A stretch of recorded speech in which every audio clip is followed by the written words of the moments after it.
I can give 7 reasons bakit nagkakaroon ng hidden cost sa construction. The first reason, it is very obvious. The contractor wants to lower the overall cost of the proposal. Kasi nga, it will be a sales strategy. Kasi sa bidding ng project, hindi naman pataasan ng presyo. Kung ikaw yung owner, when you choose a contractor, ang hinahanap mo yung pinakamababa, hindi yung pinakamataas. One of the sales strategy ng mga contractor is ini-exclude nila yung ibang item para sila ang mukhang pinakamababa doon sa selection. Now, I see nothing wrong with this. Nagkakaroon ng malpractice dito. Kapag yung contractor nag-exclude siya ng item sa proposal, but then hindi niya ngayon in-specify o hindi niya ngayon na-explain sa client na tinanggal niya yun. So that is a malpractice na we don't recommend contractors doing that, and we don't recommend client to deal with contractors doing that. The second reason naman, yung mga contractors, they have different costing methodology. So iba-iba yung pag-focus nila, iba-ibang style, iba-ibang strategy.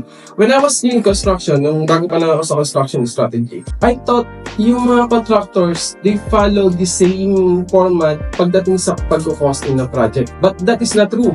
Marami iba-ibang style, iba-ibang methods.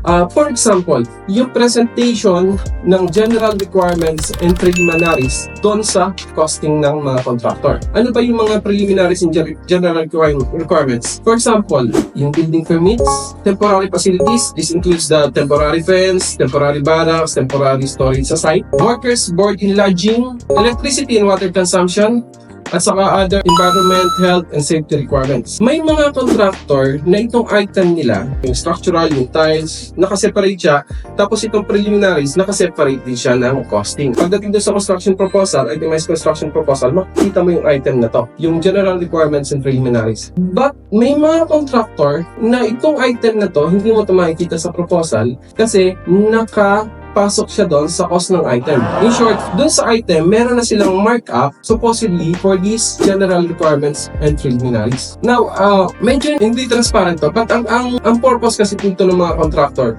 why they do that? For the ease of costing. Kasi mas madali lang naman, mas madali nga costingan kung itong mga preliminaries and general requirements will be treated as a percentage of the total project cost. So minsan, hindi mo makikita to, hindi na naka-itemize doon sa construction proposal, but they are factored in sa cost ng mga other scope of works. If this is the case, just to be sure, para wala kayong gray areas, and para ma-prevent yung dispute in the future, try to ask your contractor kung ano-ano ba yung mga kasama, verify kung hindi nyo nakikita yung mga item na to doon sa construction proposal niya.